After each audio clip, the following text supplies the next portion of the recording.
see a full house, and I'm just always happy to see a full house. Today is Thursday, October 6th, 2022, and I just love having swearing-ins on our agenda. Brings me close to our community. But I'll call the meeting to order. Christy, if you would, call the roll, please. Trustee Porter? Here. Trustee Kemper? Here. Trustee Bencoli? Here. Trustee Prigi? Here. Excellent. Trustee Husani and Trustee Gutierrez are absent this evening. Very good. Oh, I shouldn't say that. Miss them. Please join me for the Pledge of Allegiance. Pledge allegiance to the flag of the United States of America and to the republic for which it stands, one nation, under God, indivisible, with liberty and justice for all.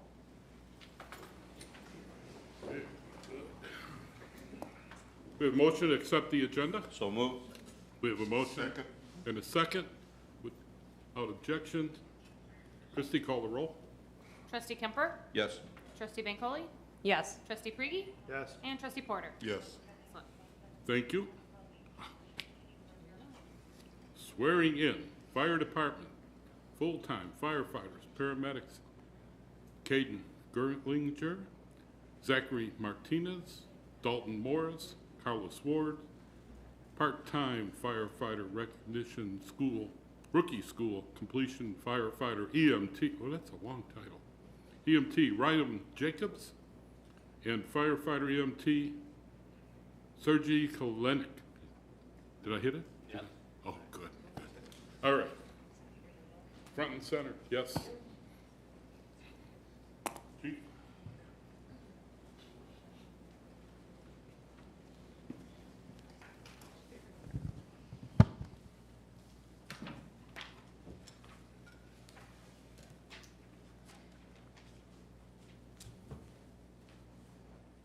Cameras all loaded?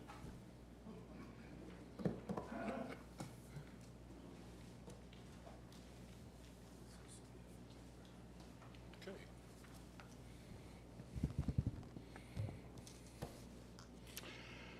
Village Board meeting, October 6, 2022. Dalton Morris, if you'd like to come up with your family. Firefighter Paramedic Morris is being sworn in tonight as a full-time firefighter and recognized for completing rookie school. Firefighter Paramedic Morris holds a bachelor's degree in sports and exercise science from Rockford University.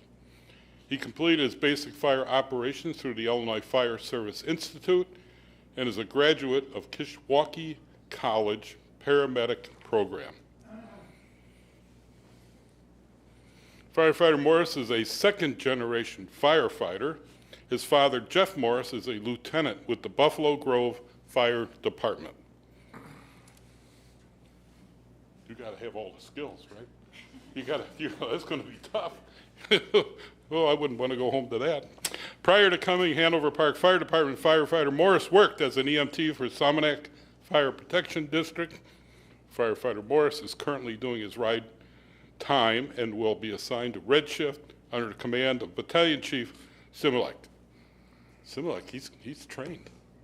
You know, it could be tough. You can be tough on the training. Read this one. I just have you go. Nice to have you here. If you would, raise your right hand. I state your name.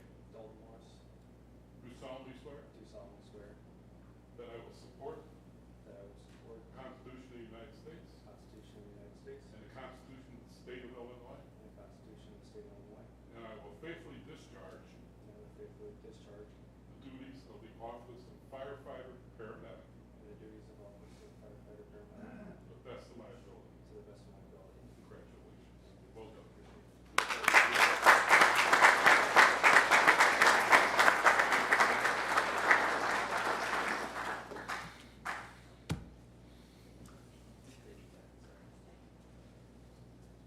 This is one time I did have a little fun.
Very good. Zachary Martinez. Bring your family up. I love it. The more the merrier. How are you, Zach? We're a little bit too quick. Pardon me? We're a little bit too quick. Oh, we're moving too quick. Bernie had a lot of questions. Hard to get by. Turn.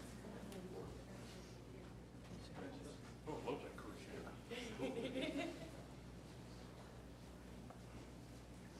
All righty. Zachary, good strong name. Yes. Firefighter Paramedic Martinez is being sworn in tonight as a full-time firefighter paramedic and being recognized for completing rookie school. Firefighter Martinez holds an associate degree in fire science from Elgin Community College. He completed his basic fire operations through Elgin Community College and is a graduate of Elgin Community College Sherman Hospital Paramedic Education Program. Prior to coming to the Hanover Park Fire Department, Firefighter Martinez worked as an EMT for Carpentersville Fire Department. Firefighter Martinez is currently doing his ride time and will be assigned to the Red Shift under the command of Battalion Chief Similek. That's two Similek. Yeah. Ready?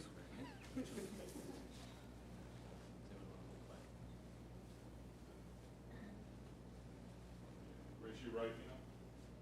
I state your name. I, Zachary Martinez, Do solemnly swear do solemnly swear that I will support the Constitution of the United States that I will support the Constitution of the United States and the Constitution of the State of Illinois, and the Constitution of the State of Illinois, and I will faithfully discharge and I will faithfully discharge the duties of the office of firefighter paramedic. the duties of Gotcha. firefighter. The duties of the office of firefighter paramedic The duties of the office of firefighter paramedic to the best of my ability. to the best of my ability. And I know you will. Congratulations.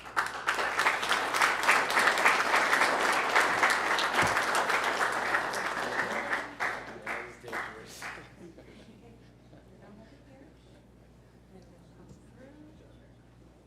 Yeah, very good.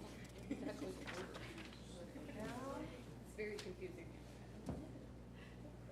Cubs or Sox? See? Cubs. You see? He heard that. It was supposed to be him, but you got it through there. Good job. Okay. Yeah. All right, let's get a photo together. We'll start with Zachary, okay? There you go. And give a big smile.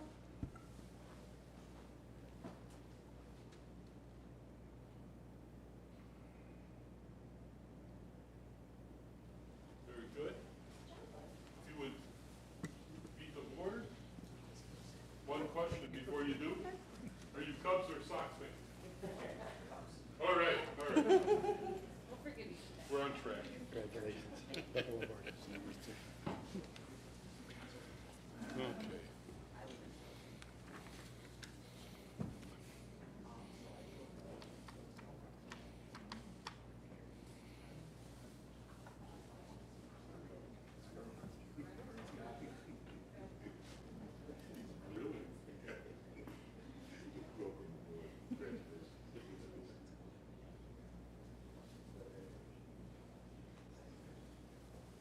Very good.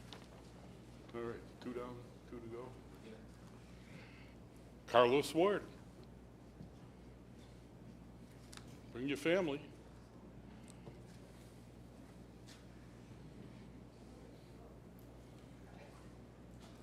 The more the merrier.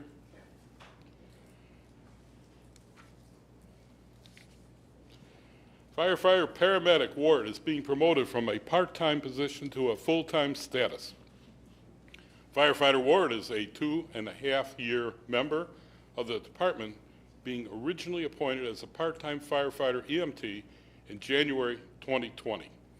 He has proven himself to be a distinguished member of the department, providing excellent service to the community and working hard to maintain the high standards of this organization.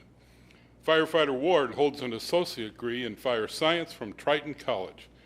He completed his basic fire operations through the Romeoville Fire Academy and is currently completing his paramedic training through Loyola University Paramedic Program. Firefighter Ward has started his field training and has been assigned to the Gold Shift under the command of Battalion Chief Cody. Is Cody here? Where are you? Oh, there you are. You must have got a haircut. Welcome aboard. All right.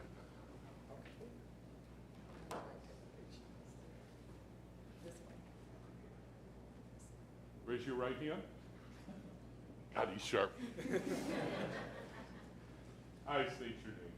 Carlos Ward, Do solemnly swear do solemnly swear that I will support the Constitution of the United States that I will support the Constitution of the United States and the Constitution of the State of Illinois, and the Constitution of the State of Illinois, and that I will faithfully discharge that I will faithfully discharge the duties of the office of Firefighter Paramedic. the duties of the office of Firefighter Paramedic There you go. To the best of my ability. to the best of my abilities. Congratulations.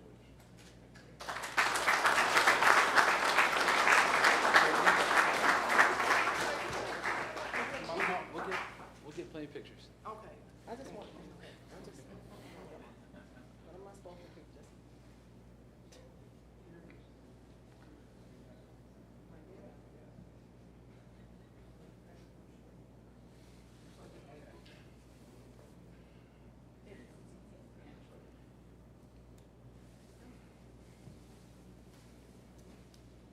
Okay, Carlos. Cubs or Sox? Socks.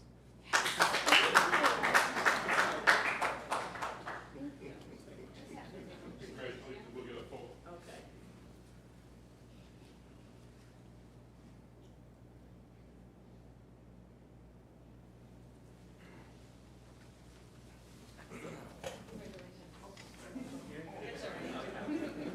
He's a smart guy. He goes right to the clerk.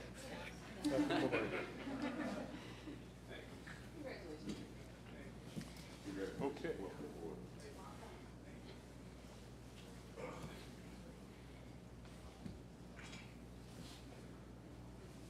Oh, he was quick.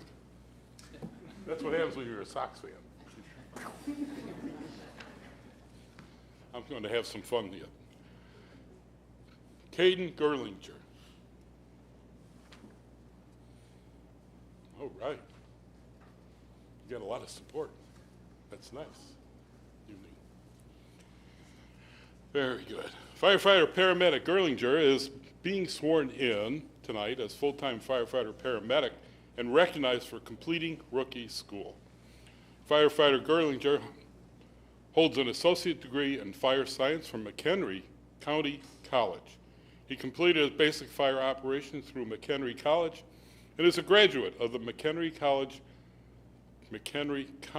College Paramedic Program.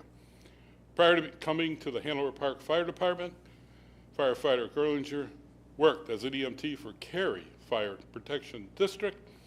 Firefighter Girlinger is currently doing his ride time and will be assigned to Gold Shift with command of Battalion Chief Cody. 2. Well done. I'm glad you're here. Okay. You want to grandpa? Here, you hold this. You can both hold. If 2 or 3 go on this side. Raise- okay, we'll get there. Raise your right hand.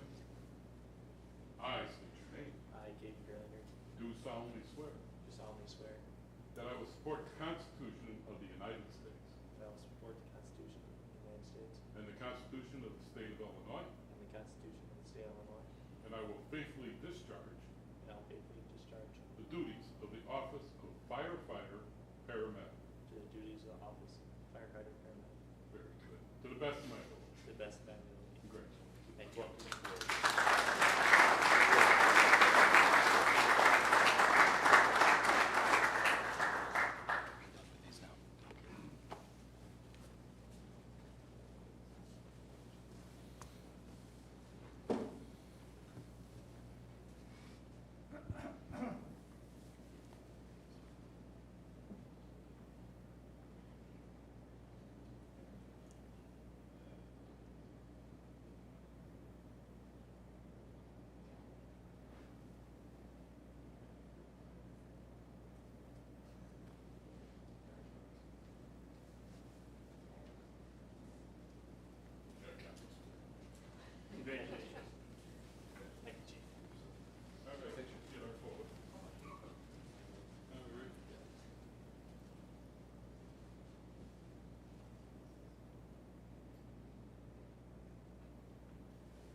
Okay. So our next two officers are part-time, so we won't have the swearing-in component, but we're going to welcome them aboard. And we're very proud of our part-timers. It's a great way to become a full-timer. Okay. Ryan Jacobs. Welcome. You have family with you? I do. Yeah, bring them all up. Very good. That's all right. It's just the one. Good evening. Nice to have you with us. Firefighter EMT Jacobs is being appointed tonight as a part-time firefighter and recognized for completing rookie school. Firefighter Jacobs completed his basic firefighter operations through the Romeoville Fire Academy. He is also working as an EMT for Huntley Fire Protection District. Firefighter Jacobs served in the Marine Corps from 2017 2020 to 2021 and was deployed overseas twice. I think I know my board. Firefighter Jacobs will be doing his ride time and begin working shift as a part-time firefighter EMT. Good to have you aboard.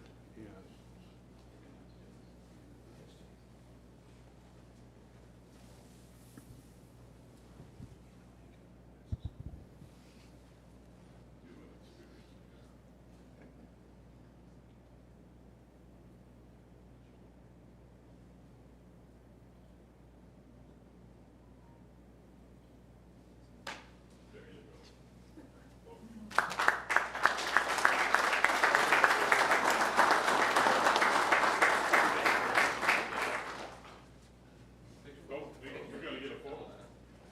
You have to go down in infamy.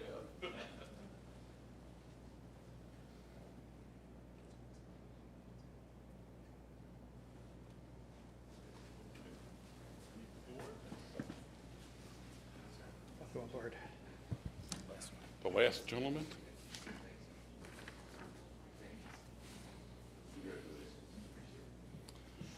Sergi? Hellenic? Bring your team forward. I see him smiling next to you. They're all happy. Firefighter EMT Clinic is being appointed tonight as a part-time firefighter and recognized for completing rookie school. Firefighter Clinic has a bachelor's degree in math from North Park University. He completed his basic firefighter operations through Romeoville Fire Academy and is currently enrolled in the Malcolm X Fire Paramedic program. Firefighter Clinic is completing his ride time and has started his field training. Welcome aboard. Thank you, Mayor.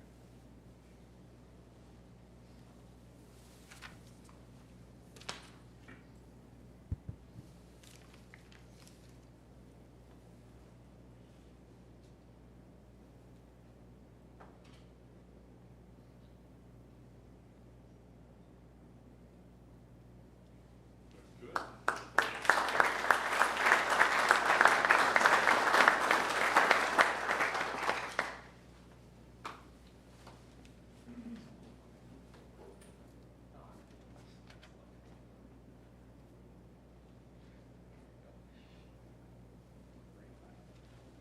Good. Cubs or Sox? Cubs. All right. We're hitting home runs tonight. So we'll bring them all up together. Congratulations.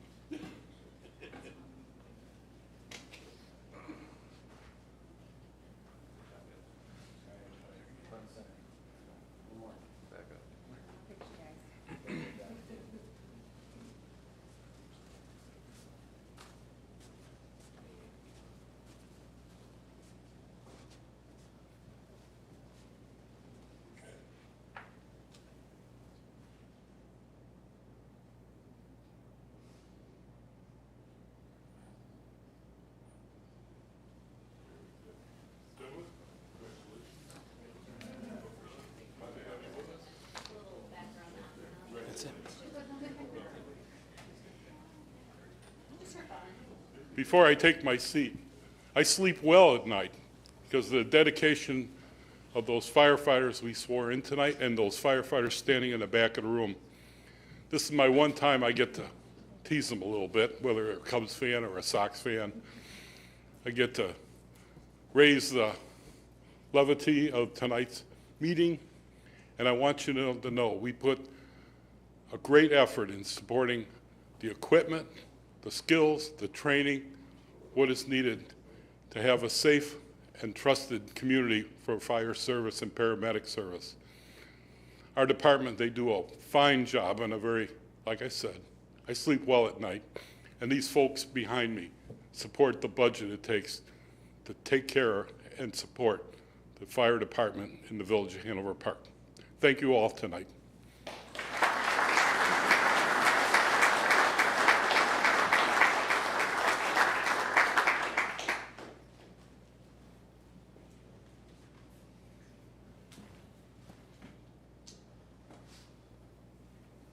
Okay. I have presentations. First one is the Schaumburg Township Mental Health Board. Which one is that? This one?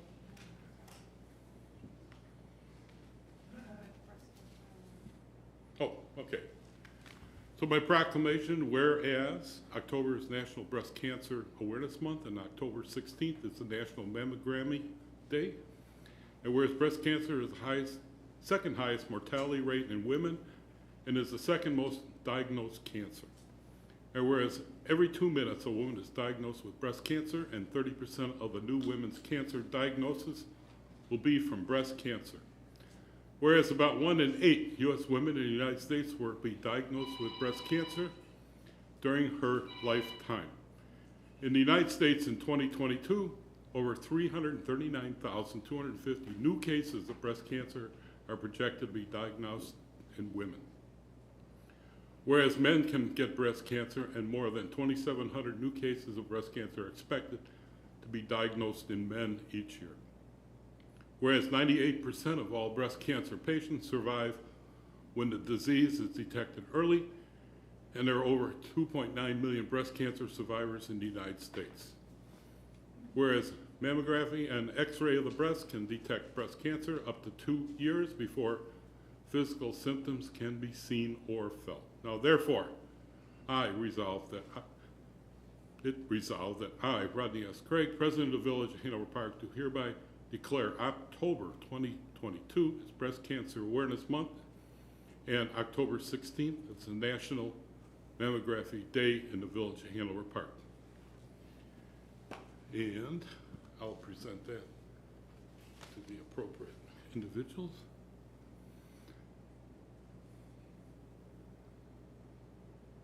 Proclamation. Whereas domestic violence is a serious crime that 1 in 4 women and 1 in 10 men have experienced during their lifetime. And whereas domestic violence touches the lives of every citizen of Hanover Park, it harms our community, weakens our family, and puts children in harm's way, undermines our economic stability, and negatively impacts our schools and businesses. And whereas only a coordinated community effort will put a stop to this horrible crime, we can work together to break the cycle of violence, change attitudes and support violence, and build a community that is safe for everyone. That has to be a misspelling here. We don't support violence, do we? No, I don't think so. And whereas Domestic Violence Awareness Month provides an excellent opportunity for citizens to learn more about preventing domestic violence and show support for the numerous organizations and individuals who provide critical services, advocacy, and assistance to victims. Therefore, I, Rodney S. Craig, Village President of the Village of Hanover Park, proclaim the month of October 2022 as Domestic Violence Awareness Month in the Village of Hanover Park. And I know our officers, our firefighters and our officers run into this from time to time. And I respectfully acknowledge the good work that you do to support families, and I appreciate that. Is that it? Very good. Okay. With that, some of you may want to take a break. Town hall session, anyone sign in for town hall? Oh, wait.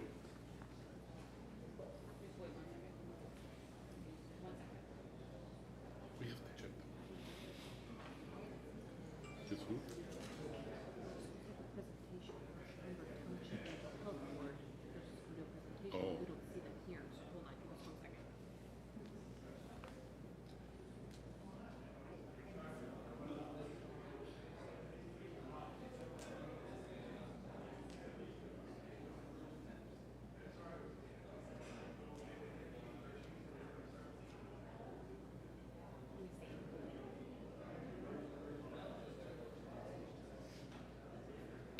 Don't worry about it, there's nobody for town hall.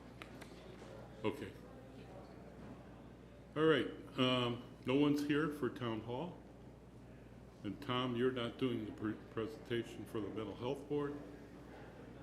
And we did expect somebody, but apparently they sat in the traffic I sat in.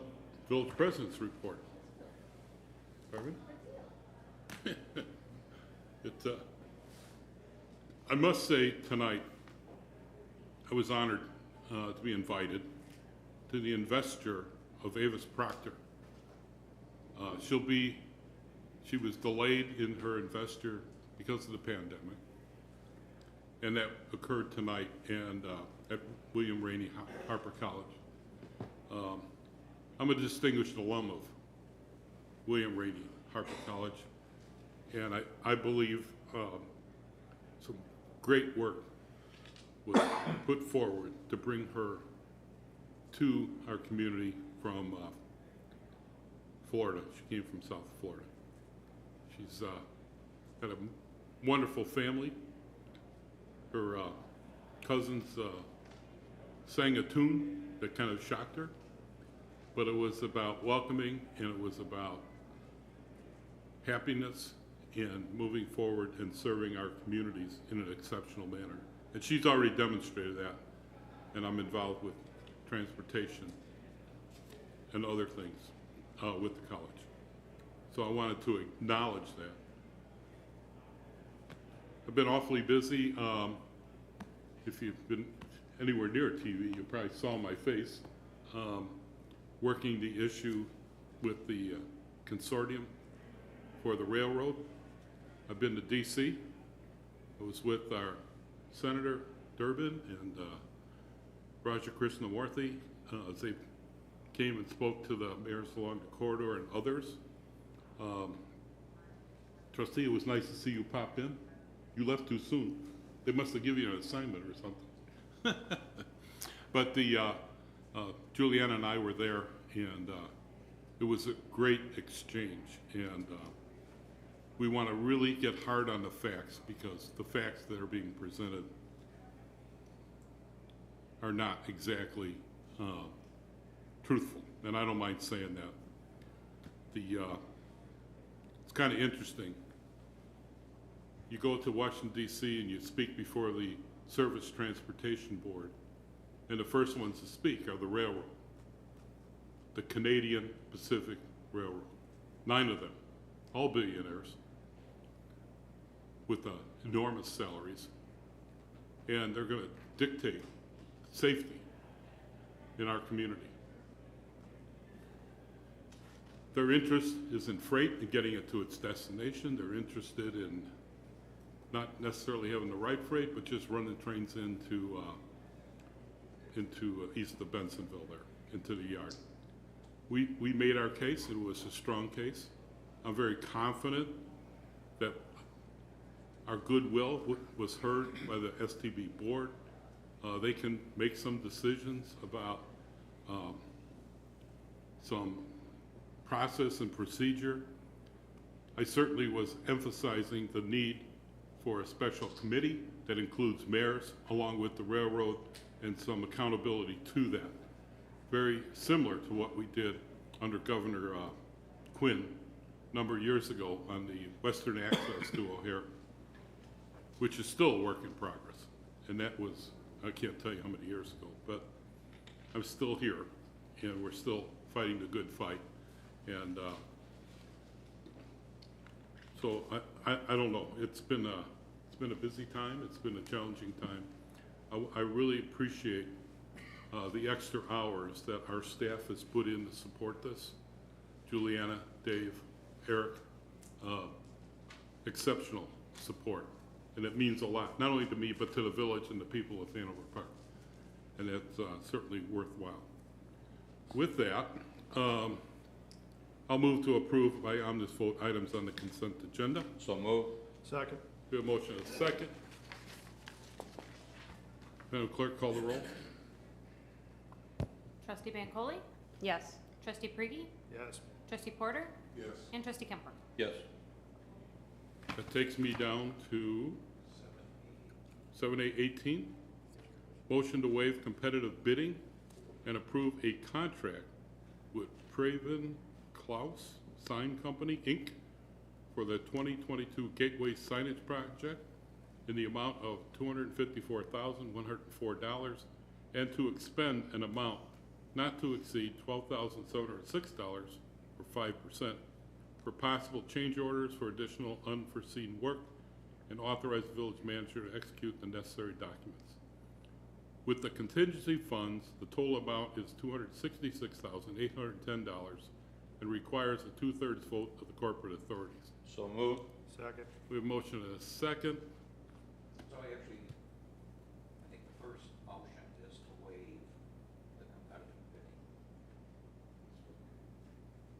So that this is, that's the purpose of this, correct, to waive the competitive bidding. So actually, I think technically you need a motion to waive the competitive bidding of this contract. Yeah, so that really should be the motion to waive the competitive bidding. Okay, so I can reduce this down to just motion to waive the competitive Or, bidding? yeah, move to waive the competitive bidding and, just trying to read where, oh, yeah, that is motion to waive the competitive bidding and approve contract, correct, just as you read. Thank you. Okay, We're good? Yes. This is for this was included in the strategic plan. This is for 6 of the signs, the gateway entry signs, at various parts of town. The first 6 will replace what we have currently, and then there are additional locations that have been identified, throughout town for these to go in. the additional locations throughout the town, Gary and Lake would be one. Gary and, is there one there? That's gonna be part of the, yes, there's going to be a sign there. We got plans for that one. It's just There will be a sign there, but that's part of the development. Yeah. That's my understanding, so it wouldn't be a That's part not of where this. it sits, no. Which other locations will not be seeing a sign initially with this? All of the locations that you see signs now will have. This is for the current one. Oh, okay, okay. Very good. Can I take roll? What Discussion? what form will these signs take? Are they gonna be monument signs or? Brick monument signs, I believe the board has seen, the design in the like this. past when we first brought it forward. I don't think that there was there is on page, it's in the, I can't tell what page this is in your packet. 145 in your packet. And then this includes the landscaping and lighting around the base of the sign as well. And any land acquisition or engineering involved.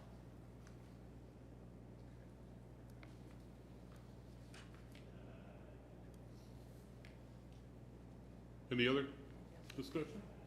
Hearing none. Christie, call the roll, please. Trustee Prigi? Yes. Trustee Porter? Yes. Trustee Kemper? Yes.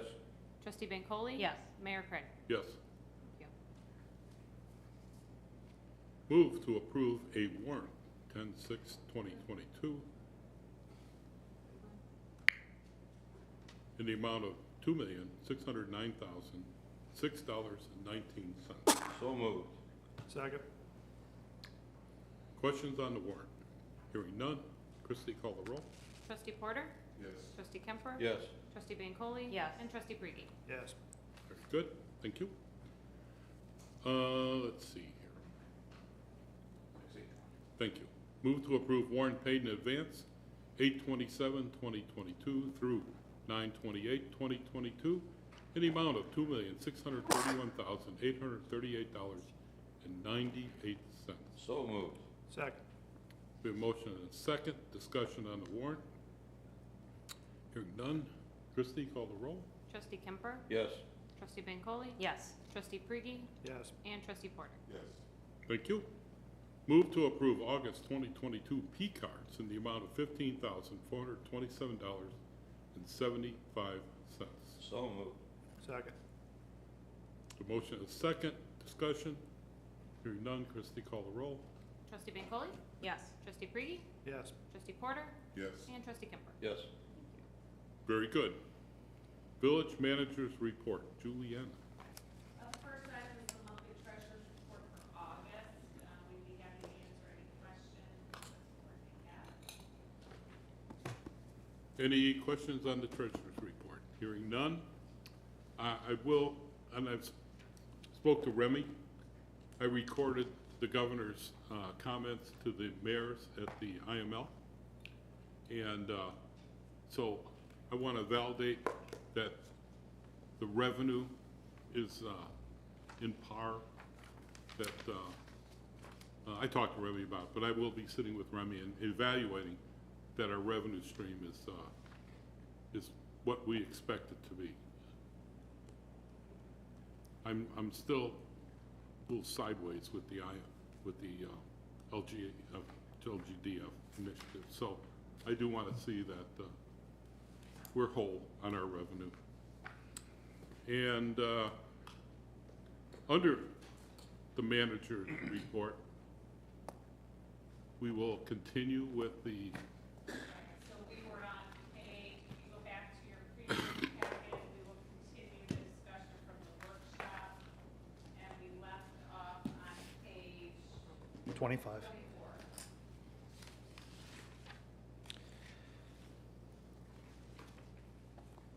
All right, we are back. I'm back. Thank you very much for having me again. You know, when you get tired of hearing me, we all get to go home. Nobody's going to bite at that? No. All right. So second item down, the holiday snowflake replacement. Trustee Porter, your favorite. We have had snowflakes on our street lights for many, many years now. They have moved from incandescent to LED. There's very high salinity rate in the spray that they get. Many of the originals that we have, we still have a few of the very original snowflakes. Those are failing, and we've had to do extensive repairs on them.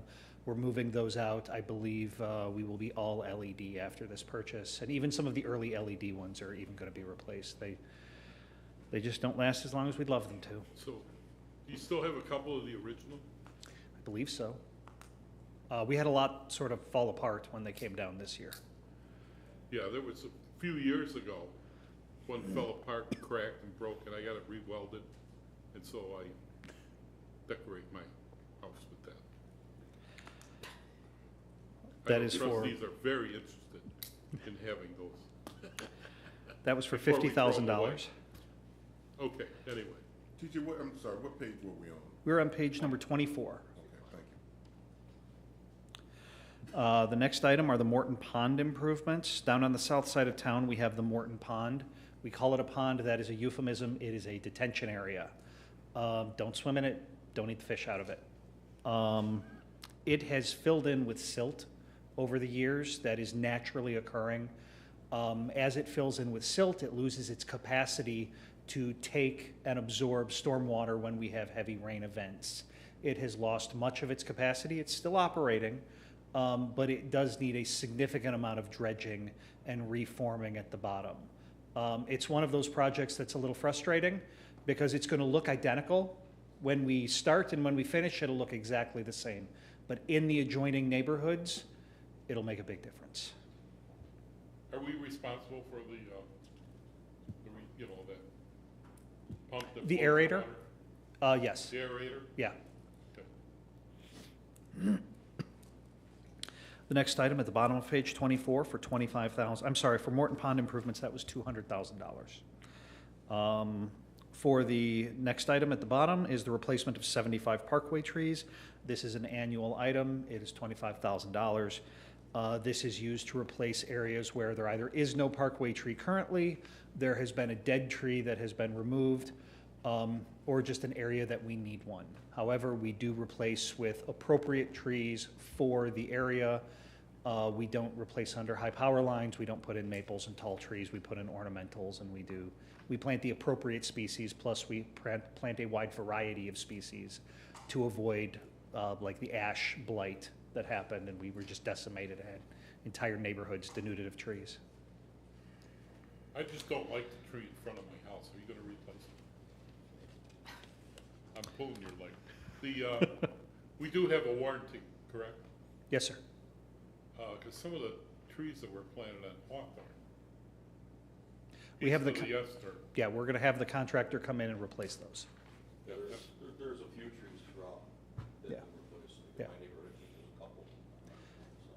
They used to say assume about a 25% mortality rate. I think that's a little high. I think it's more like 15, but that's pretty common. We had some trees at the Ontarioville Plaza that just didn't make it. Not many. We actually did very well there, but we had a few. The next item, beginning on page number 25, is the Village Hall entryway wall repairs. As you're entering into the Village Hall, there are two large gray walls that say Village of Hanover Park on them. They're rounded walls as you come in. This is a project that is going to reset all of those bricks and replace the capstones.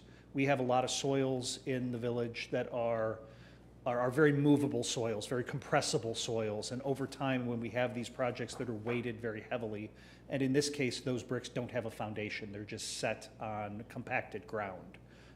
You'll notice that they move and they're pulling apart from each other. We go back and we push them back in periodically, but now's the time when we need to take them all down, recompact the soils where we're going to place them, rebuild the wall, and then replace all of the capstones. There's a limestone capstone that the salt just eats up. And so you'll notice a lot of the capstone looks pretty bad. We've had to replace a few of them. This is on the main entry to the building? This is on the main entry to this campus. And that is for $50,000. I'm sorry, TJ. Yes, ma'am. And my apologies, because I didn't hear what you had to say before, but if we could just very briefly go back to page 15, where you have drives, alleys, and parking area maintenance. We haven't covered page 15 yet. That was previous, that was in the workshop. Yeah. Earlier this summer, it was brought to my attention by DuPage Habitat for Humanity and the Kenneth Young Center that the alley heading towards Heritage Park is I guess in disrepair. Walking path? So there are concerns from the residents in the Greenbrook / Tanglewood neighborhood that because the alley leads to the park, and that's the alley that most of the kids use to get to the park, that there are some safety concerns there. There are some like waste management concerns there, and I just wanted to flag that. Okay. I believe I'm aware of the area that you're speaking I of. think you are. There's a sidewalk there, it's not an alley. Okay. There was a significant amount of planted shrubbery there, intentionally planted shrubbery, not volunteer. Okay. That we worked with the neighbor whose property that was sort of immediately adjacent to and frankly probably on. And they were very open with us on removing those. We actually thought that we were just only going to be able to trim those back since they did provide screening in between the walkway and the homes. But actually the adjacent property owner was very welcoming. We removed those.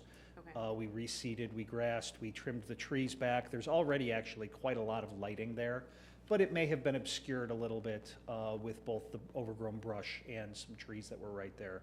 So there have been marked improvements there, even in the last month, I'll say. Oh, okay.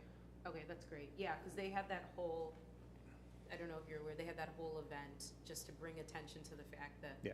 this alleyway needed just some attention, so. Yeah, I just I'm not wanted aware to- of an event for the alleyway, but was in contact with Habitat for Humanity. Okay, great, thank you. Now I get it. All right, moving back to page 25. As I'd mentioned earlier about lighting here on the campus, this is to replace and modernize the parking lot lights in the Village Hall. Mostly it's to make them LED and to make sure that they are, the heads are appropriately sized and formed to cover dark areas on the lot here. We actually have quite a few dark areas here. The next item coming up is on page 25. Oh, and I'm sorry, for Village Hall streetlights, that was $40,000. For the West Branch stabilization, that's the bottom item, that is for $1.65 million. That is the Ann Fox project that we've talked about. This is a cooperative project with the Village of Schaumburg. We have applied for and been awarded a grant for this project. We've been working on this project for many years now. The total project cost is going to approach $4 million. 1.6 is the grant, and will cover about $750,000 of the costs for Hanover Park. So we're feeling pretty good about that one. And eventually that could lead to the removal of the backhoe at the Ann Fox grate. Yeah, what's the plan for that? The plan is that there will be an engineering design, which actually already exists, for the changing of the grate so that it's not going to face the same way that it does right now. It's going to be turned. There will be a settling pond where debris will collect, and it will allow, it will give us a lot more time to respond before there is potential for flooding in the neighborhood. So we're very excited about that. We think that's going to be a big improvement to the neighborhood. Well, I hope it works, because I remember Ann Fox getting flooded. Well, and the potential will always remain given an extraordinary event. So obviously it's something where we're not going to stop having responsibilities out there. But with careful design, thoughtful design, we should be able to manage it much more effectively than we do right now. The next item is on page 26. The middle item, replace the 9,000-pound in-ground vehicle hoist. Up until, I believe, about a year and a half ago, all of our hoists were original to the building. Would you grab my water? All of the hoists were original. We had to do an emergency hoist replacement about a year and a half ago. This is to replace the next vehicle hoist, which is the 9,000-pound hoist. And over the course of the next 5 years, our plan are to replace all the original, or do that, to replace all of the hoists. And that was for $33,000. So will that manage our fire truck? Or we have to go out for that? The hoists that we replaced about a year and a half ago are the primary hoists that we use for fire apparatus. This will not be a mobile hoist. The current hoists that we just bought are mobile and are made so that we can move them around. Thank you. We can move them and we can use them even in other garages. We frequently use them and move them over into what we call the water garage and lift up the ladder truck there. These next hoists will be in-ground hoists, more like what we have right now. We won't need another set. And frankly, our garage couldn't handle another set of mobile hoists. We just couldn't move around in there anymore. We're going to change pages here a little bit. We're going to jump forward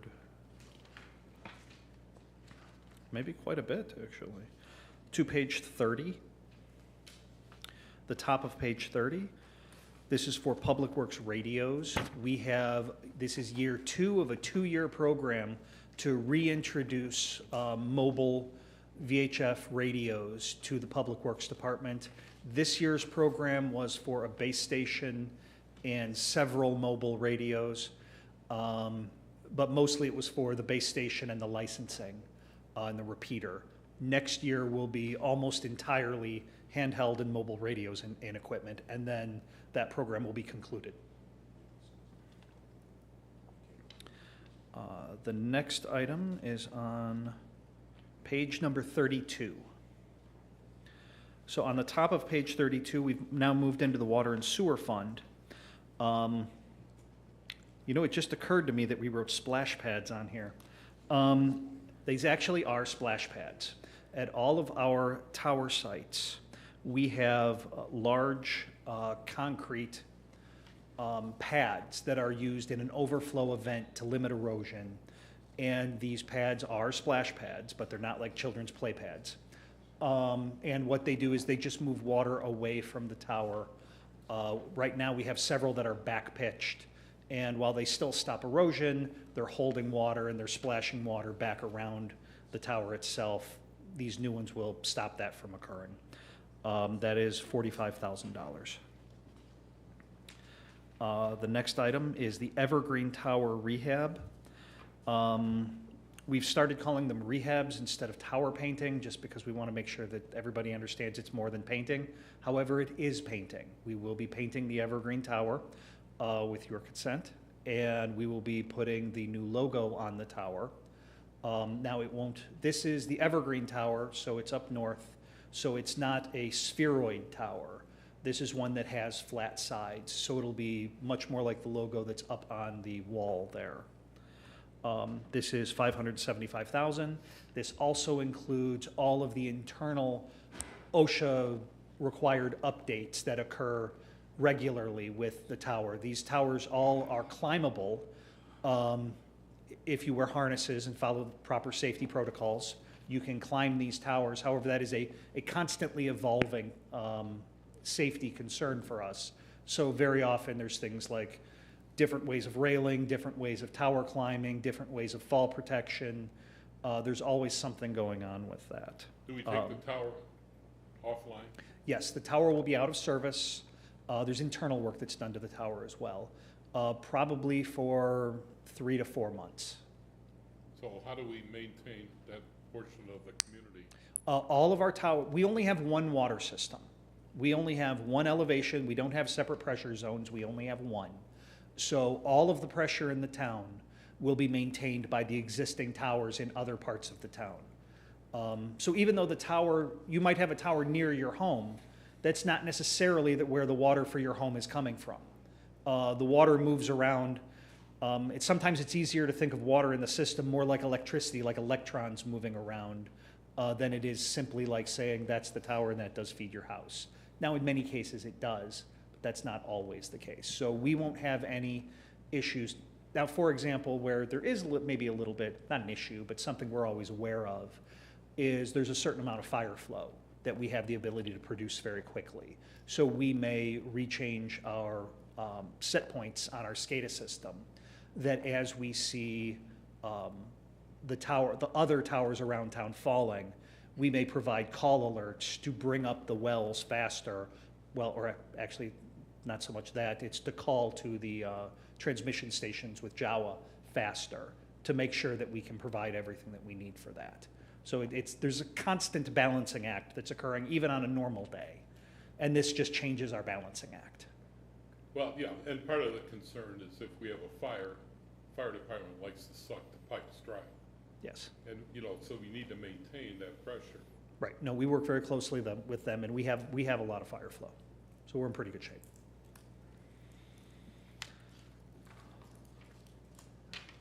And that was for $575,000. The next item is the well number 3 rehabilitation. We have had a failure in our well number 3. Now, right now we get our water from NSM Jawa, Northwest Suburban Jawa. They're great. They do an excellent job. We get our water from them. But we also have backup wells. And these wells are in the event that maybe Jawa's doing maintenance, maybe Jawa's had a failure, maybe something has occurred where we can't get everything that we want from Jawa, and we need to provide, typically under an emergency basis, additional flow. So we do keep wells, and we do have them available. We have had a failure in December of 21. This well is 900 feet this pump is 900 feet in the ground. It's not something we can just yank out and look at and say, what's wrong with it? We have to do a lot of remote diagnosis. Right now, we believe that we've narrowed that down to a fault in an electrical line, not a fault in the actual pump itself. But we don't know that. So we're gonna pull this thing out of the ground. Right now, the cost is $70,000, and we're gonna pull it out of the ground and diagnose it and see what is really going on and repair it and How put old it. is that pump? Actually, that one is not that old. That has only been in the ground, I think, 13 years. It doesn't say on here. I think it's 13 years. When in 2011. Okay, so 11 years. So that one's pretty young. That's why we're kind of leaning towards an electrical fault rather than a pump fault. But we'll find out. Don't know until you get it out. Don't know until you get it out.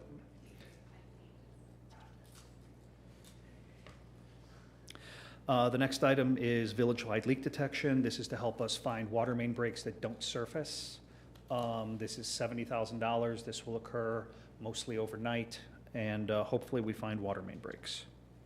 When it's warm. Sorry? When it's warm out. Yes. The next item is the water main replacement for the year. It is $1.2 million. That is approximately a half a mile of water main. The following year will be when the much larger project begins, and we've already talked about the EPA loan. But next year, it'll be that. When will Northway be finished? Northway will be finished in the next few weeks. The actual main itself has been completed, and right now we're in the process of connecting the services to it. And then after that, obviously, the final paving and whatnot. It is a terrible, terrible process, and everybody up there hates us, but they'll love it when it's done. Yeah, it's a love-hate deal. Okay. You gotta accept when it's being done, you start trenching the entire street. Oh, we'll get there. Give us another year. We'll dig up everything. The next item on page number 34 is a fixed meter reading unit for our water system. We've converted to a fully remote reading system. We have some dark spots. We have some spots that we can't quite get consistent reads on. We want to add an additional collector. That is for $25,000. The next item is an... Is that a person or is that a piece of equipment? That is a piece of equipment. Okay, all right, thank you. Yes, sir. Yeah, there's no future retirement. Next item is the emergency pump replacement. This is for $50,000. This is for the wastewater treatment plant. We have a lot of pumps. We have failures of equipment that just occur, and we have to fix things and replace things. They're often very expensive. This is $50,000 for that. The next item is an item that you've seen before. This is the backup generator at the Jefferson Street lift station. This has already been approved. This has already been ordered. And the lead time that we had expected to be around 10 months has extended out to about 18 months. So this may be a reoccurring theme in the next few years, is rebudgeting items because they're just taking an extremely long time. And I believe we approved this last January. So we have been told right now to expect it around June. Oh, was that one in there twice? Yeah, it was in there twice. The next item is the protected breakwater tank for the sewer treatment plant. At the sewer treatment plant, we have to make sure that we can keep fresh water safe from sanitary sewage. That seems reasonable. I think everybody's cool with that. So we have this breakwater system that provides potable water within the confines of the plant, but is actually separate from our potable water system. That was original to the plant. It has failed and needs to be replaced. That is $102,000. So drink the water at the STP plant. It's fine until it isn't. Well, I just drank the water out there. No, you're good. It's all I'm good. gonna grow roots out of my head. No, don't eat the tomatoes, but the water is fine. It just provides a gap in between the potable water system for the whole of the village and the potable water system at the plant. We keep those two systems separate. TJ, that is not Oh, I'm sorry. Forgive me. On the top of page 35, we have the Jefferson Street pump replacement. The pumps are at a low capacity. They're at 65% capacity approximately. And that is well below where they should be when you ordinarily do maintenance. They've degraded relatively fast. That is $75,000. Also an item we want to purchase as early in the year as we can. The next item is the digester and aeration air tank piping. This is $112,000. Very briefly, we have to have air to keep the bugs in the plant alive. It's basically a sewer treatment plant is a zoo of very tiny microbes that eat sewage, and they need air to live just like we do. Our air piping system is original and is failing right now, and we have to pump a lot more air than we should because only some of it is reaching where it needs to be. The next item is on page 36. This is the oxidation ditch bearing and gearbox repair. This is a bearing and gearbox, and it's original to the plant. They run 24/7, 365, and we're in the process of replacing or repairing, rebuilding all of them over the course of the next few years. That is $20,000. The next is the oxidation ditch optimization. Something, in this case, it's for DO probes, dissolved oxygen probes. But something you're going to hear me talk about a lot in the coming years are phosphorus and to a lesser degree ammonia. These are new probes to help us quantify exactly what it is that we have going on at different processes with the phosphorus and ammonia. It's $20,000. You'll hear a lot more from me on that in the coming years. The next item, as we are partially in Cook County, we are within the confines of the Metropolitan Wastewater District. We have certain reporting requirements that we're obligated to provide for them every year. This is an every year item. We've done it since the beginning of the MWRD. This is $100,000 and helps us comply with all of our requirements. The next is on page 37. Manhole sealing, it's $100,000. It is exactly what it says. It seals manholes to stop water from leaking into the sanitary system where it doesn't belong. It is $100,000. The next item is the Plum Tree Lift Station. Plum Tree Lift Station force main replacement. It's a terrible name for a $400,000 item. We have various force mains around town. Mostly you'll hear me talk about the Bayside force main. However, we have, I believe, 6 of them, but much, much smaller. This is a relatively small one.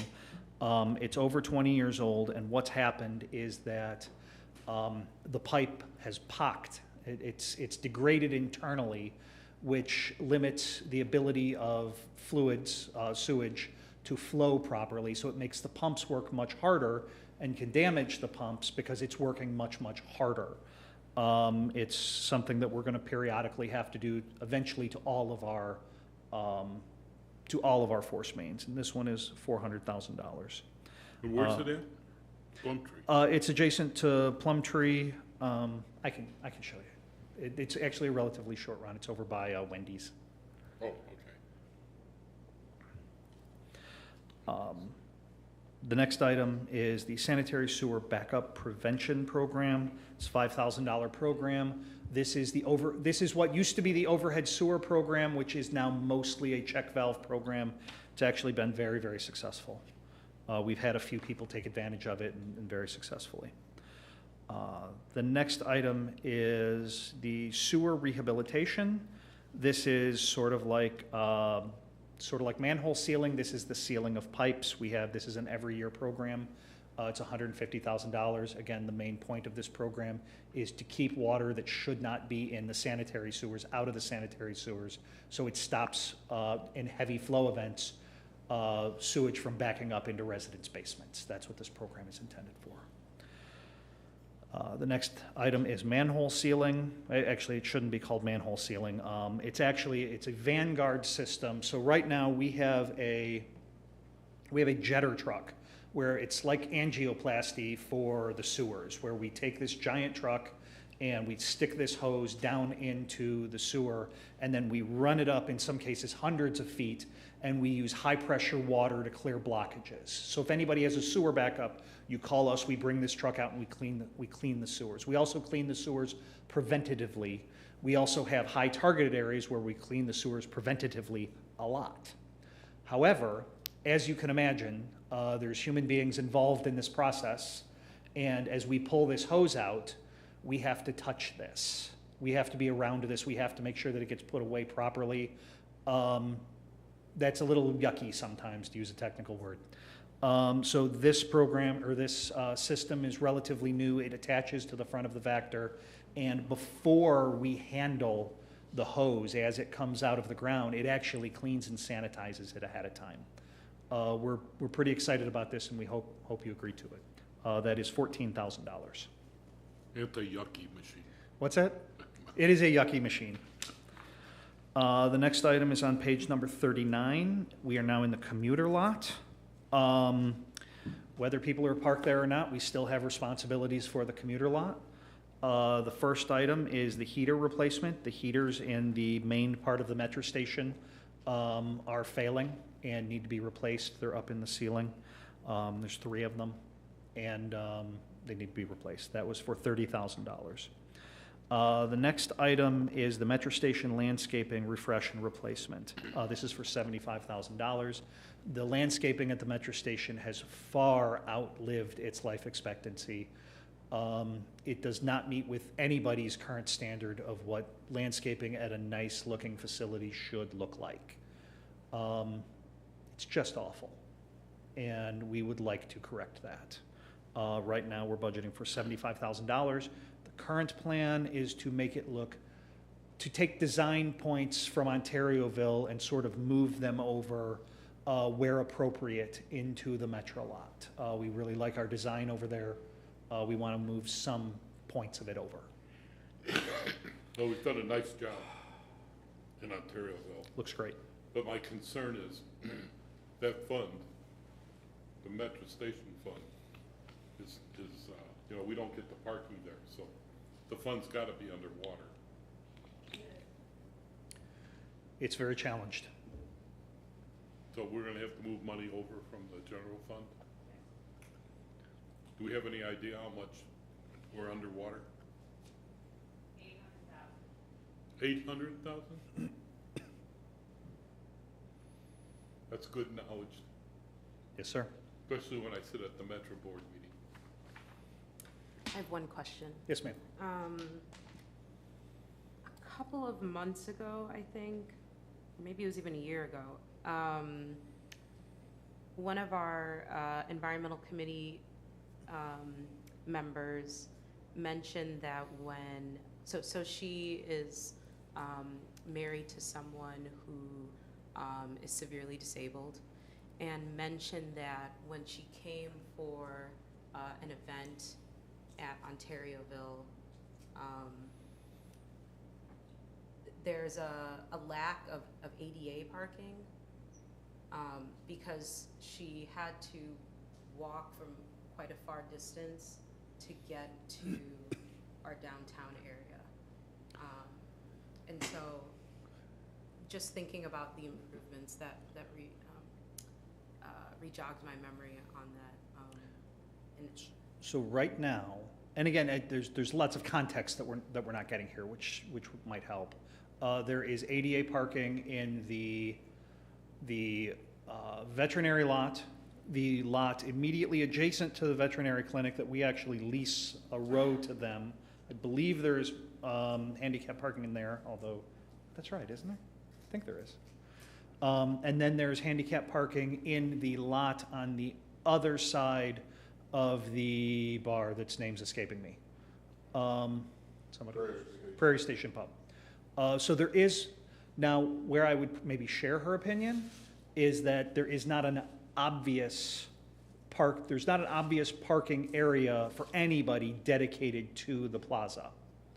It's either on the other side of the bar or across the street more towards the metro station. So I believe that we're probably compliant with everything that we're required to do, and maybe even, if you add them all up, probably even a little bit more so.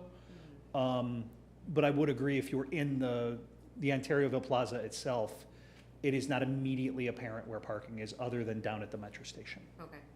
Can we So- include some kind of designation then for where that parking is? Because I think I raised that concern earlier about, I think it may already exist, but we will go out there and take a look and see if anything needs to come of that. yeah. Make it obvious. Because the place for us to put it, unfortunately, the best place for us is on the other side of Prairie Station Pub, but it's not super visible unless you know it's there.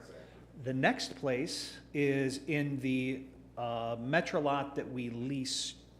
We don't lease the whole thing, but we lease a row to the veterinary clinic. There's some parking there, I believe, on the south side, if I get that right in my head, that may already have handicap nearby, but if it doesn't, we could possibly put some handicap parking there. But it's still not as apparent from the plaza as maybe would be ideal. That's just the geography of that scenario makes it challenging. So if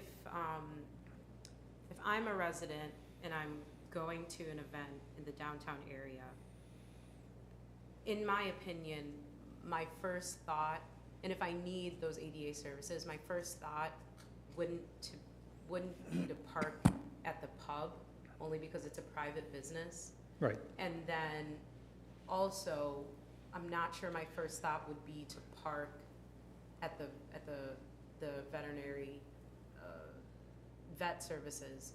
And actually, so one, thank you for just kind of pointing out the different areas that people can park. But as we continue to have more events there, I guess maybe a little bit more information about where residents can and cannot park. Well, I could speak of would just be helpful. a hint to Yeah. that. During events themselves, we add additional handicap parking. We Okay. make maps available on the website for the event showing where handicap parking is. And we work with all of the people doing traffic control, that as someone comes up, usually you'll see the placard, or they'll stop and say something like, hey, where's the handicap parking? We make sure they're aware of where the handicap parking is. So at events, we've tried to be very conscientious about that. I guess the time where it might not be as transparent or apparent is not during events, when it's just somebody going for whatever purposes to enjoy the plaza. Okay. And then, again, so if we do have events there, are we to assume that the parking at the pub is also just available, or? Generally speaking, they have discouraged that. Now, that being said, you can never tell somebody that they cannot park in a handicap parking space. You can't say, that's my handicap Right, parking and space. that's, I guess the point I'm trying to get at is that it's like, so I guess it does include a handicap parking space, but if I'm a resident and I'm trying to park somewhere, I don't think my first thought would be to go to a private business if it's been cleared, maybe been cleared. My before having an experience event. has been that people that have handicap parking spaces and use them regularly, it's not just like, I've got this for 2 weeks while my foot heals. They are usually very well aware that they can use any handicap spot, regardless of if it's private or not. Generally speaking, they're aware of that. But we do, again, we try to provide additional over in the parking lot, Yeah. or in the Prairie Station parking lot. Right, I guess, no, and that makes sense. I think just some clarity as to where residents can and cannot park, and then maybe just additional information about the lot, in front of the pub, and, what they prefer, what they don't prefer. Okay. Just. ADA is important, and maybe, trustee, you could take time outside of this meeting to maybe work that issue or better understand. Yeah, no, I think, it sounds like TJ is aware of it, and, Yeah. but, as we're talking about these improvements to the Metro Lot area, it's just something that came to my attention. Okay, thanks. Can we move on? Yes, sir. Okay, thanks. On the bottom of page number 39 is parking lot maintenance. This is also at the commuter lot, and this is just what it says. It is crack sealing, seal coating, and pavement markings in the existing Metro lot. some of it is quite invisible. The next item, moving over on to page number 40. Maybe we have this backwards, but we have necessary equipment to assemble squad cars. Obviously, squad cars are. TJ, can we just pause? Yes, sir. While we're on Metro Lot, Yes, sir. is there anything in this budget to address the charging stations, or where are we with that whole thought process with charging stations at the Metro Lot? Right now, we aren't anywhere with that. We have a grant from the DCEO, which we don't actually have the grant agreement for yet. So that'll, I'm hoping, comes this year to make that available. Now, earlier this year, we went, the Building Maintenance Division and I reached out to some vendors to look at what it would take to add charging stations to both the Metro Station and here to the Village Hall. The challenge isn't the charging stations, the challenge is the electrical. We just don't really have the capacity at either of these buildings to really do like stage 2 and stage 3 chargers. Now that being said, in the next breath, when I attended the annual APWA conference this year, I found an absolutely outstanding device that is a solar charger for, it's a class 2 charger, solar, it's got like a canopy built on it for charging electric vehicles. It's a 2-station.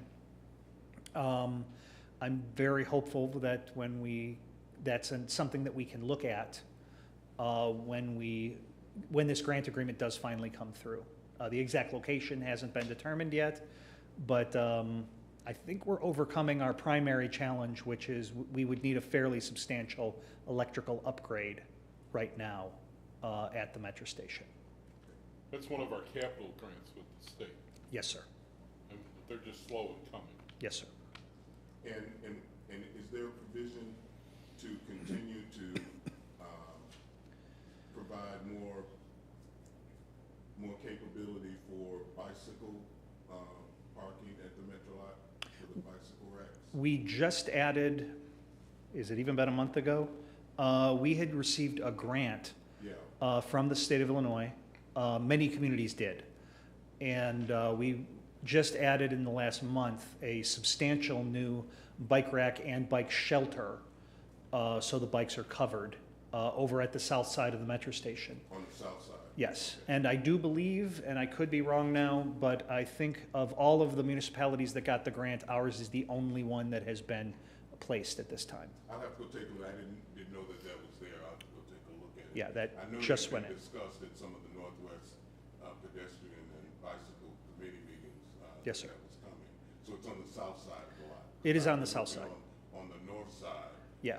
Is there any plan to do anything on the north side of the lot? Right now, we couldn't, it would be difficult for us to add much bike racks without losing spots, without losing stalls, actual parking spots, which I don't have a problem losing parking spots right now, but we've been focused on getting this new shelter in on the south side, seeing how the lot balances out. I was over there today, for example, and there were some bikes parked there. It was great. So we're seeing how that balances out to see where the demand is. And should there be future development on the south side, that'll impact, again, where we put other bike racks. And I'm lost. Here we go, page 40. Equipment for squad cars, $14,000. Think of it as the detention equipment in the back, lights, sirens, miles and miles of cable and relays. The next are the squad cars that it's for. Four squad cars, $184,800. We're going to order these as quickly as we can to receive them as quickly as we can. It appears that Ford is keeping this line moving. So it won't be quick, but it'll be better than many of the other pieces of equipment that we're buying. Again, I'm always going to ask the question about Yes, sir. What is our thought process with hybrid or electric vehicles? I We- know that they've made some improvements in They have. police cars with hybrid and electric. And they've overcome some of the objections or some of the challenges because the cars are constantly running and those type of things. But have we made any movement in Yes, sir. This year, this coming year, the plan is if depending on how prices fluctuate, that this would be the first year we'd bring in hybrids.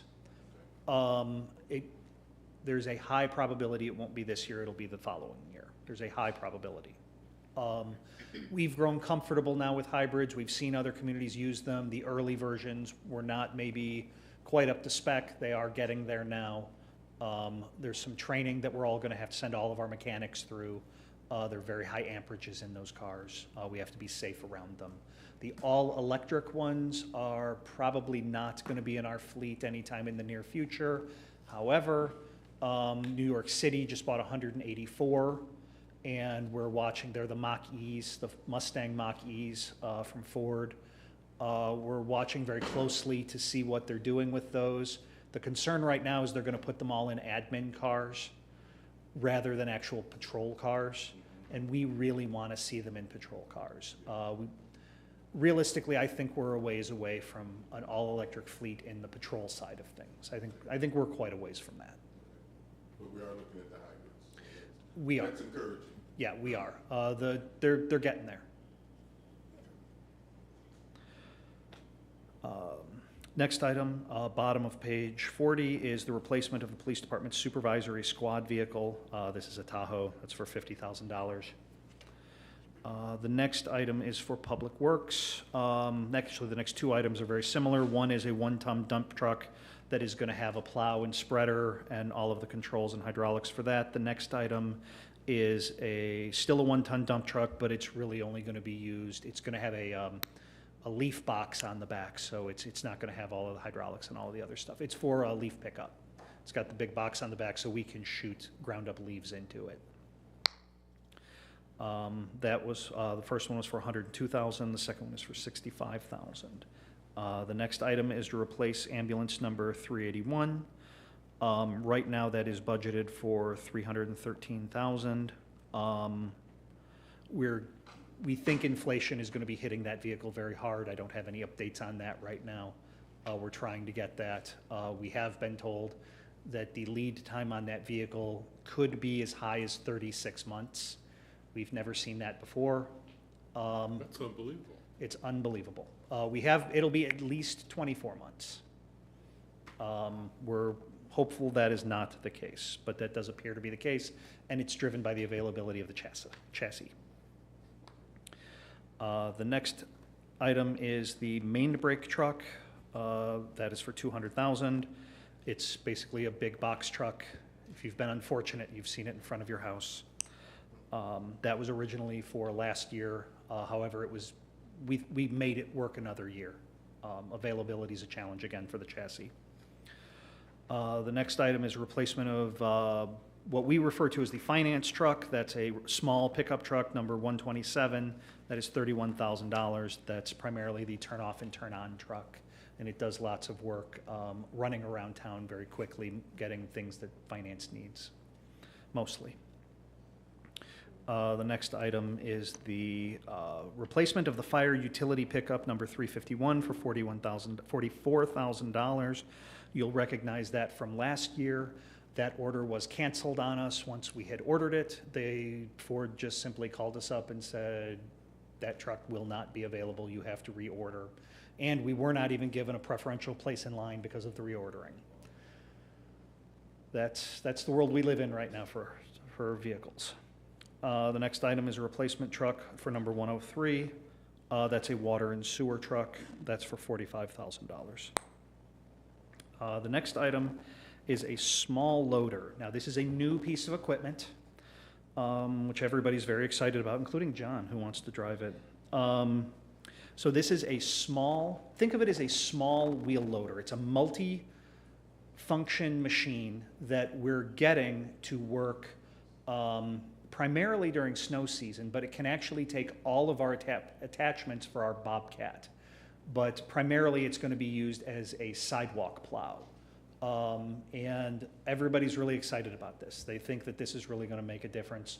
We've had very good luck with that Toro that we introduced a few years ago. We think that this will probably be even better than that. And that's $58,000.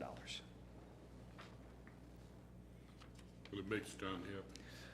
he's gonna be the sidewalk guy. What can I say? What sidewalks are we responsible for clearing? We clear all of the sidewalks in front of municipal facilities. We clear all of the bike paths, all of the, how would I say that? All of the off-street bike paths.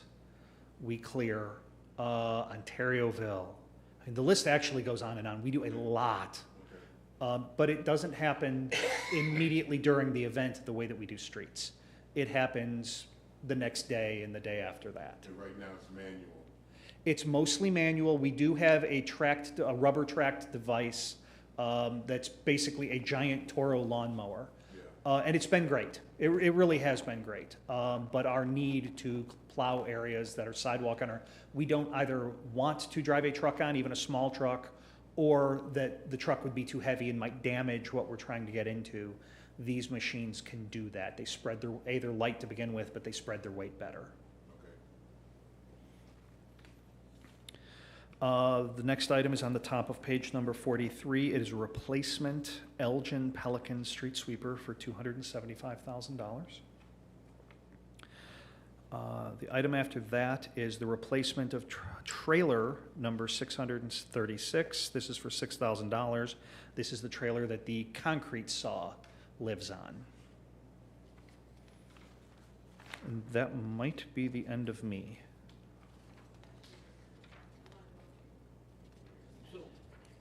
All right. I apologize for punishing you with all of that. Thank you for being so kind. Thank you. And Jonathan's gonna be happy.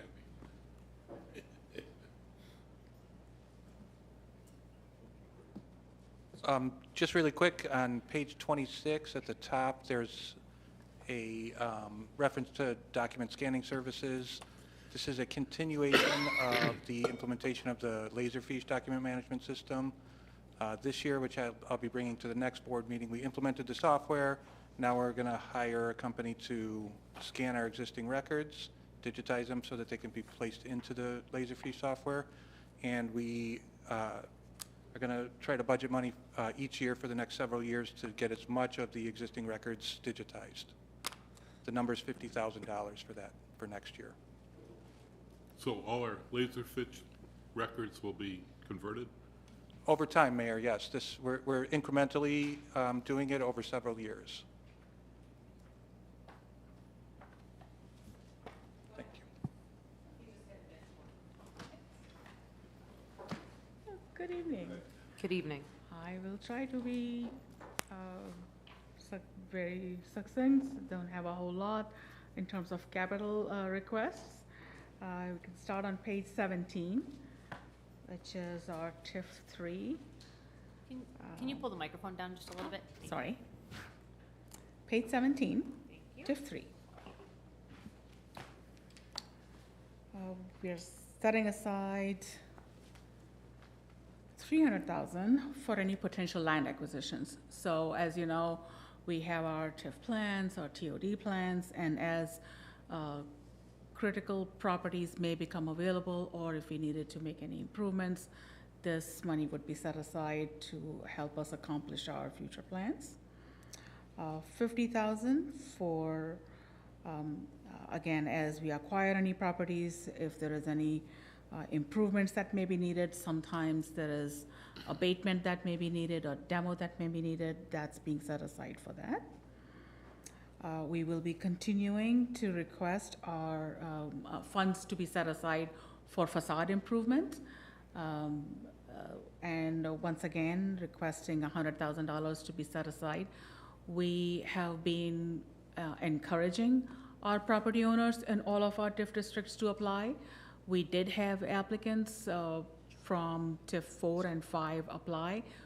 We are still trying to continue to encourage applicants from TIF 3 to apply, and setting aside, this is a rolling grant where if the funds are not used this year, they are to be requested once again for the following year. So requesting $100,000 for the facade grant improvement.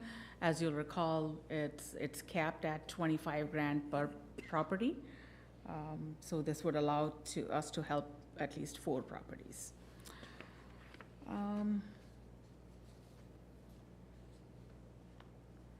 think TJ already went over the, sorry? Yeah, 25, and so then page 19 is TIF 4, same thing, facade improvement grant. Now, TIF 4 was not right side up until recently, both 4 and 5, but we now have funds in both of the TIFs. So for TIF 4, we are requesting $100,000 to be set aside. There are several properties in TIF 4 that are not only eligible, but really need the help.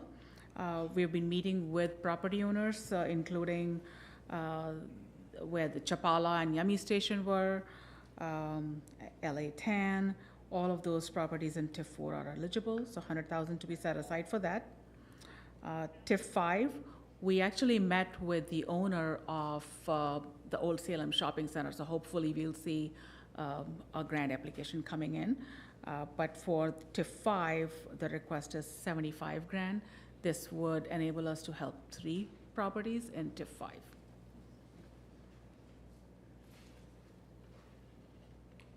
So how can And we that is help all I TIF have. 5? How can we help the Old Salem Shopping Center?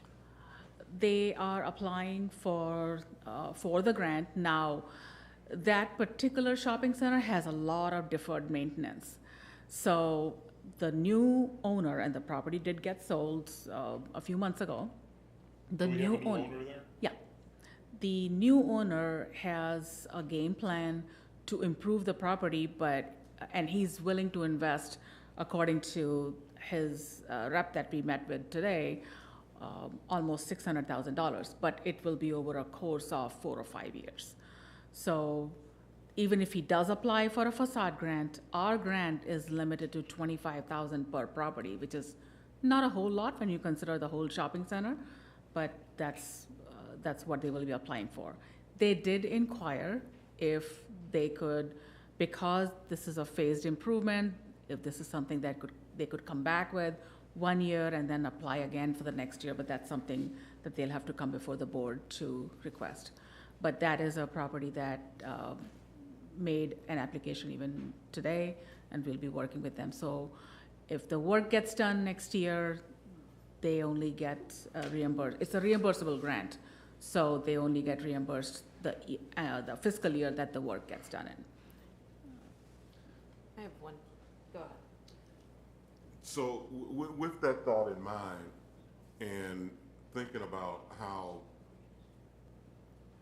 vital and crucial, the Old Salem Shopping Center is to the overall business makeup of our community, what kind of an appetite would there be for the board to consider creating some different scenarios for grants for a shopping center, as opposed to one Individual business business? or one building, to do something that would take into consideration that you've got a shopping center that could use that type of help, but because it was designed for individual business owners and standalone buildings or whatever, really like you said, $25,000 Doesn't do isn't much. going to help Old Salem. But I think with a new owner in there who's coming in and who's willing to do some investment, I would like to see us consider putting together a grant that meets that need.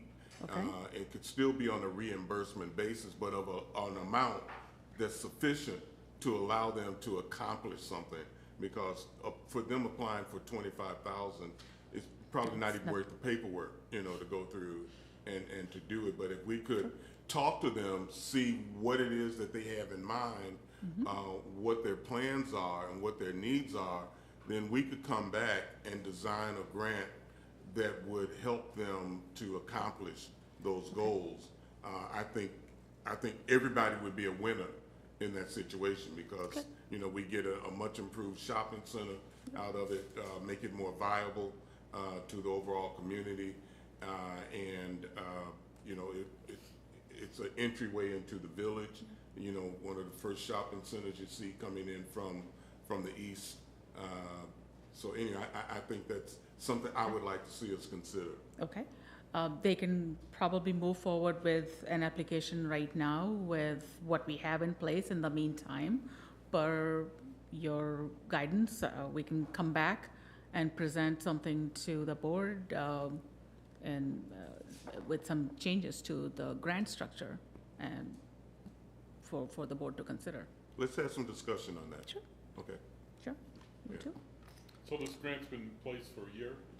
How many We have approved how it many in have we May. satisfied, Yeah, huh? we approved it the board approved it in May.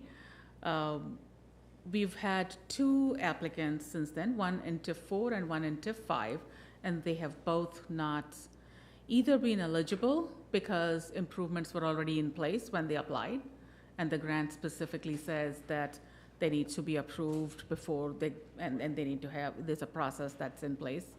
And the other one, all that they wanted to do was add an electronic sign with no improvements to the facade. And again, the grant says it needs to be part of an overall facade improvement. So both of those have not been eligible, but this third one I'm excited about, that it'll hopefully bring improvements to a shopping center that really needs it. Yeah. So we're not getting any accomplished. You know, in some way, we need to monitor how, you know, the success of this. Yeah. And if there's some improvements, no, I agree with Trustee Porter. We need to, Yeah. you know, maybe outside, even outside the TIF, we have to really look at how we can assist, especially our shopping center owners, since it's reimbursable.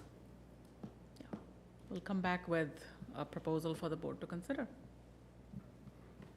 And one additional question. So when businesses approach the village and express interest in this grant, have you found that they are maybe discouraged from applying because of the grant amount? Are you hearing that they would be more interested in applying if it was a larger sum of money? Not so much that, but I would say it's been the other way around, where we are chasing after property owners saying, here's money that the village is ready to give you, please apply. And waiting and reminding property owners to come apply. The other thing that we are finding is sometimes they would like to make improvements, say, to their parking lot, but that's not an eligible item on the grant.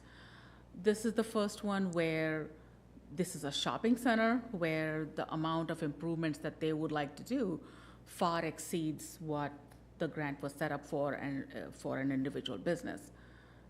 So that is something that is a very reasonable thing for us to come back. And there's more than one way of approaching it. Either they come back annually, or the grant amount is different for a shopping center, and we'll have to come back with some options for you to consider. We have to And do some one- work on that, yeah. And just one additional question. Those parameters about what is eligible and what is not eligible, do we set those parameters? Yeah, the board approved it. Yeah, we had brought those to you back in May. Okay, so, yeah, so theoretically speaking, and, you know, correct me if I'm wrong, the board could expand eligibility. Sure. Therefore, maybe increasing interest, or Sure. we have the authority to Yes. expand the. Yes. Is that something, you know, when you further look into it, is that As, something that you as can we are also look talking at? to potential applicants and we are finding what their needs are, we can certainly bring that to the board for consideration if you feel that that is valid expense. Then the grant will have to be modified. The other issue that some of the property owners are facing is that they would like to do the work, but they don't have an architect on board, or they would like help with connecting to a designer. Okay, thank you, Sure. I think that's all I had. thank you. That concludes the capital budget. Did you say that concludes the capital budget? I did. Oh my God, my ears are ringing. Okay, very good. Thank you, staff, for your time this evening. Moving on with the agenda, Corporation Council report. Oh, Village Clerk's report. I'm sorry, Chris. It's all right, just skip me. I can't. All right, so just a few things. So I was honored last month to be sworn in as the DuPage Municipal Clerks Association Secretary. So that's been super exciting to take on that new role with the Clerks Association. And then the only other thing I have is save the date. October 2nd is our tree lighting. And there will be a little choo-choo train that's going to be taking us. You mean December 2nd? December, what did I say? October. Oh, goodness, I we've got already real passed nervous. it. December 2nd. We'll have a little train taking us for tours downtown to see all the new lights that are going up. So it'll be fun. So mark your calendar, December 2nd. Very good. Corporation Council? No report, thank you. Thank you. Who's next? Who's manager, clerk, Corporation Council, page 2. Porter. Trustee, thank you. Trustee Porter? Oh. Welcome back. I hit lead off this time, huh? Yeah, you can lead off, Ben. All right. A few things. I attended the U46 Explore event yesterday at the Now Arena. It was the Parents Exposition, and there were over 200 parents there in the Now Arena, and there were about 50 or so vendors that were there representing different industrial, manufacturing, and career services. As U46 begins to explain and develop the pathways model that they're using, where they're encouraging students in the U46 system to look at different career pathways.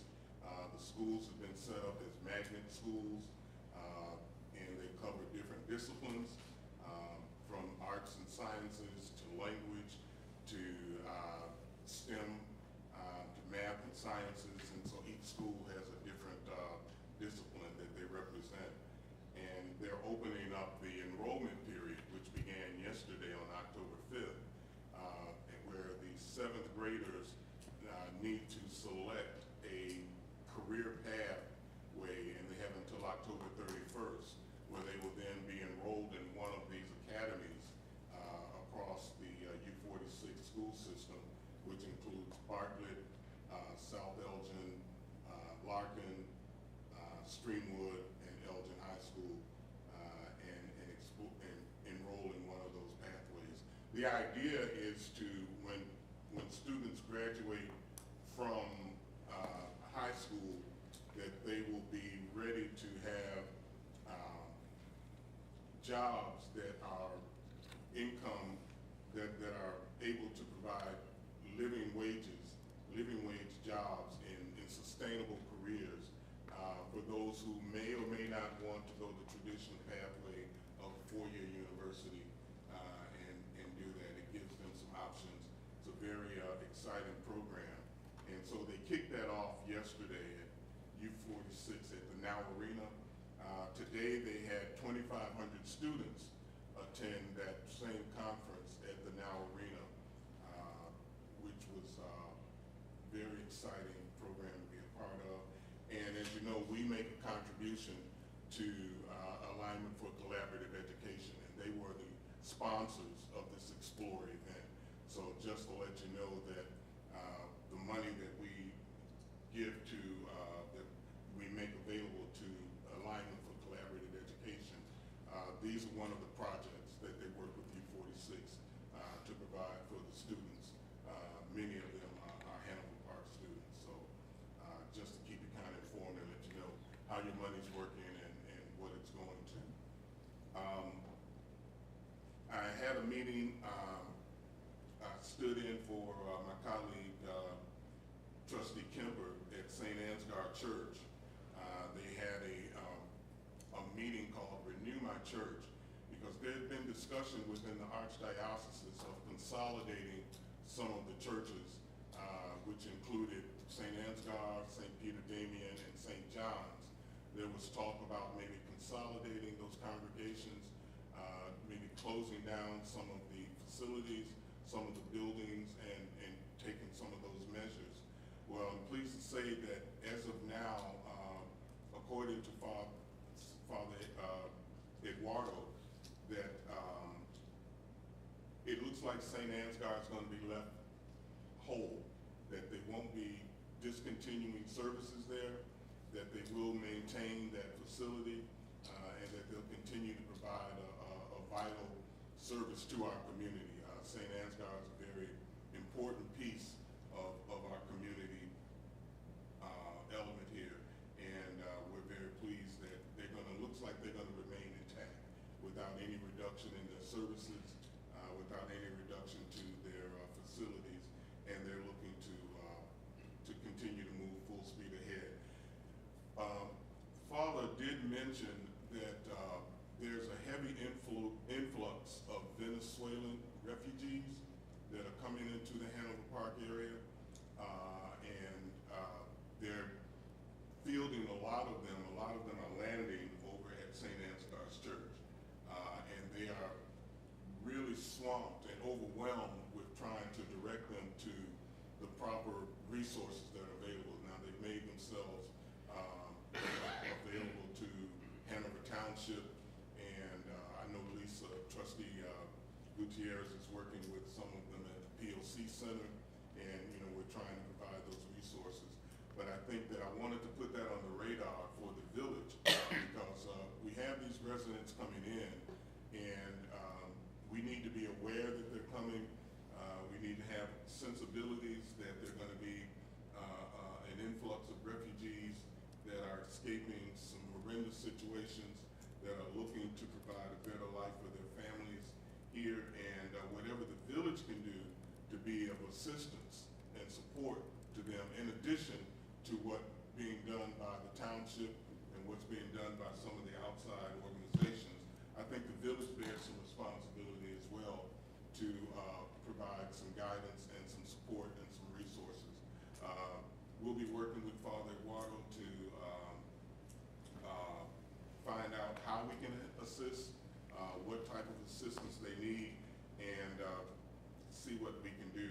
One of the things that we've encouraged him to do is to look into applying for a status as a community development organization, which will allow them to apply for certain grants and certain assistance and certain monies that would come from some government agencies that, as a pure religious organization, might not be able to access. So they're going to be looking into that, and in the meantime, I think that we need to also be on alert, because you're probably going to get more calls in to our front desk with people looking for help, looking for assistance, looking for help with bills, water bills, light bills, well, not light bills so much, but water bills, different services and so forth. So you may see, an increase in those type of calls. So just be aware that, that's kind of what's behind it, and what's pushing that. So just a heads up to everyone. Our police and fire departments should also be aware that, we're going to be having an influx of refugees who are going to be needing social services, and so we may want to let everyone involved know that this situation is existing now. Can I add something? Yeah. So Lisa's been working this issue since the first of the year, probably over 100 folks, and then when the bus situation started up, a few weeks ago, it really became highlighted, and we've been working the issue. She's been involved with our state rep, Fred Crespo, on some support, and the big thing is finding lodging. That's been the number one issue.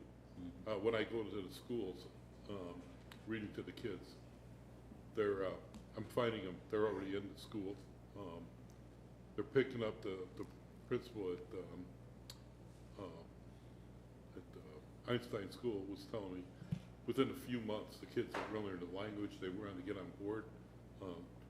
They're escaping an area where they need preliminary support, but it looks like there's some refugee status that Lisa's been working additionally. So we're doing plenty. I've talked to the townships, and they're aware. So Father Eduardo just expressed an interest in that he could use whatever kind of help they can get because they're overwhelmed. yeah, So everybody is.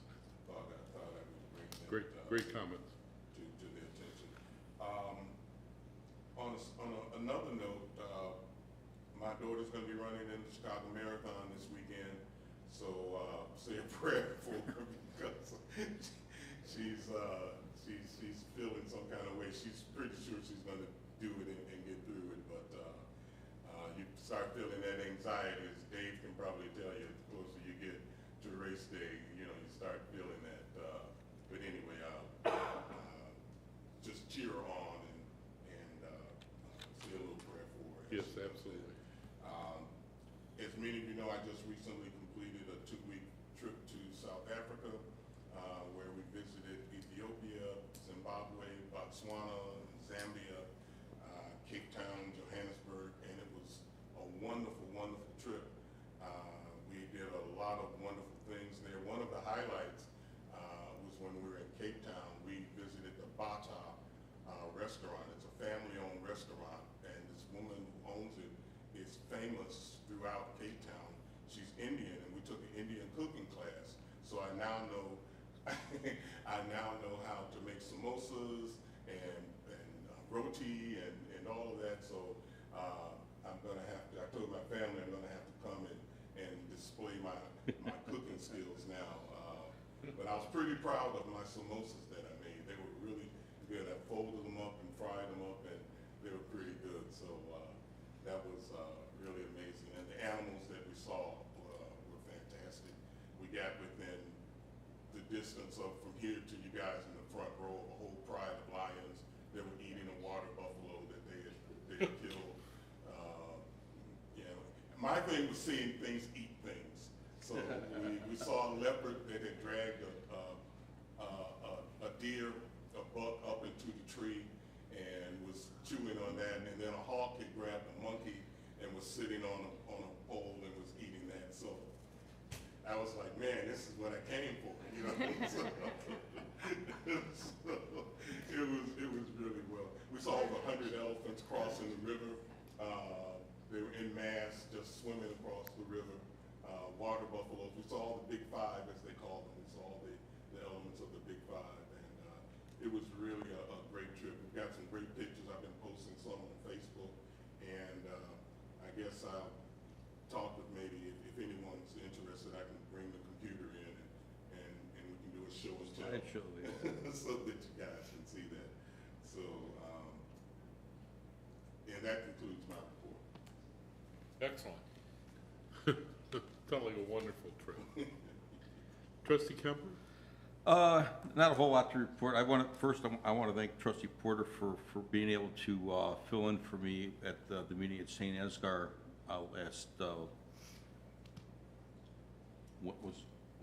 Wednesday, right? Yeah. Unfortunately, it fell during my working hours and I couldn't make it. So first I called the mayor. I forgot he was a DC, and but I did want you to know that what was going on, and then right after I got off the phone with the mayor, I called Trustee Porter. Yeah, Martine's been on me for a month on that. I know, right? So, but yeah, it's something that, as a parishioner, as Grand Knight for the Council of Knights of Columbus, it's something that's been weighing heavy on a lot of us at St. Ansgar. And to hear the news that was given to us on Wednesday, I think took a good portion of that weight off of our shoulders. But again, the final decision is up to Cardinal Supage, and that decision won't be made 100% until January. So keep it, because you never know, Supage could all of a sudden twist it and make it something completely different. But right now things look good, and we're hoping that it stays that way. So again, Trustee Porter, thank you very much for being there. Thank you for meeting with me the other day, going over what was discussed. Just, they had 2 meetings that day. They had one at 3, was it 3 o'clock or 3:30? 3 o'clock. And then they had another one in Spanish at 7 o'clock. So it was, and all 3 parishes in this group were all, I think, had their meetings within a 2-day period. So all 3 parishes pretty much got the same bit of news.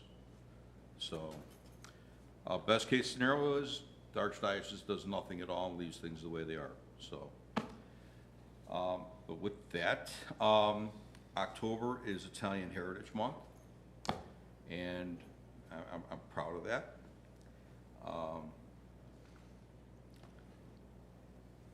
And my grandson, he also turned 3 years old on Wednesday. So are you gonna display your culinary skills? My culinary skills? I have some. You got 2 now. Yeah, right. So, no, I have some. But what's funny, it'd be with Italian, well, the other part of me is Slovak. So I do have some Polish cooking skills too, so. As you can attest to my philosophies, right? So, so, but with that, just everybody have a great month. Enjoy the, and your daughter's got perfect marathon weather. Yeah, yeah. So there's one blessing right there. Yeah, there you go. So, and with that, that concludes my report. Thank you. Trustee Benko? Yes, good evening. So in addition to it being Italian Heritage Month, right? It's also National Hispanic Heritage Month, and so in my professional capacity, I was afforded the opportunity to sit at the, recently sit at the Small Business Administration's Illinois Latino Roundtable with stakeholders, nonprofit organizations, a couple Latino business owners, just to talk about things that have been helpful in regards to resources to the business community, things that have not been so helpful, and just future initiatives. So with Hanover Park having such a high Latino population, having Latino businesses, I'm always looking for ways to support that business community. My sincere thanks and gratitude to all the staff and vendors and partners who are involved with Corks and Crafts. That's always such a great event. The weather was perfect, and I'm just always so thankful to our staff because it's such a successful event. So thank you. A couple weeks ago, the Hanover Park Environmental Committee had our recycling event. It was well attended. We did have several residents ask about electronic recycling, and so I did just want to use this time to remind our residents that in our village, Groot offers year-round electronic recycling free of charge, but you do have to schedule it. So just something to note for future recycling. I also want to thank our police department for the catalytic converter theft deterrent event. I was able to stop by. It was, I think when I was there, they told me that they had already serviced over 100 cars. And so it was a really well-attended event. And so I do just want to thank our police department. I know Bartlett's police department was involved. I think we had a couple corporate sponsors as well. So thank you very much for that event. Hanover Park, the Hanover Park Interfaith Organization, which is it's a new organization. They held an event called Garba Nights at the Park District. I believe they held it for 4 nights, and I don't know if any of our board members were able to attend, but They Trustee had Lucidia to, attended. yeah, they had to physically like close the doors because it was so full. I mean, there was like over 1,000 people, I think they said, that were in attendance. It was an incredible event, celebrating the holiday of Navaratri. And my hat's off to Hanover Park's Interfaith Organization and the Park District. They're a very new organization, but they have really been working hard to put on these events in Hanover Park. I want to thank Chief Fours, Mayor Craig, and Deputy Manager Webb for their participation in the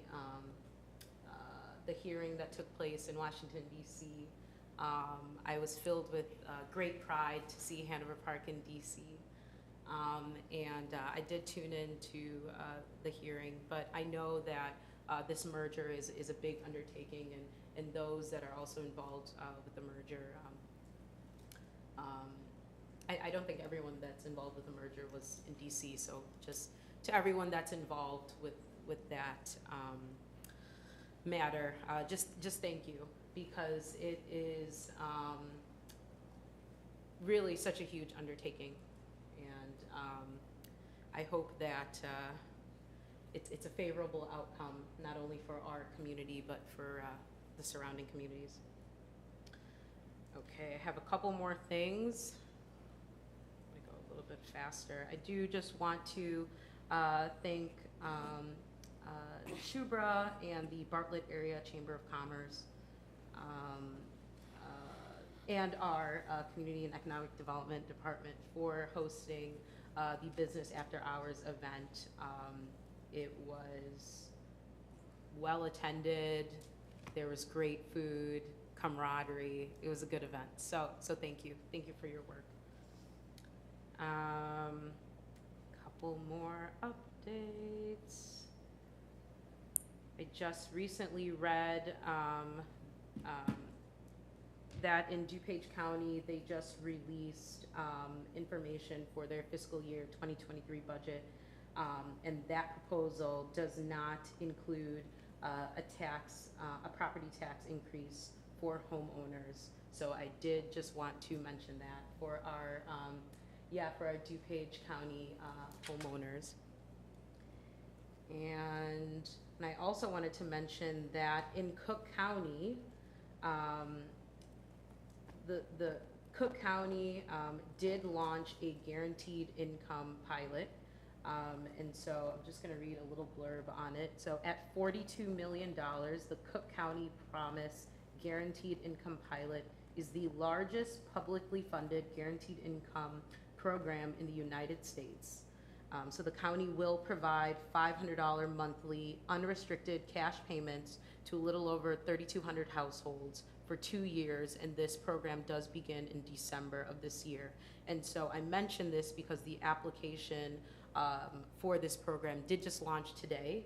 And so if you're a Cook County resident, you think that you may be eligible for this program, please note that you can now apply and that the program is open until October 21st. And that concludes my report. Thank you. Good report, and thank you for the compliment. The railroad is wearing me out. The Trustee Priggy? No report. Boink, boink.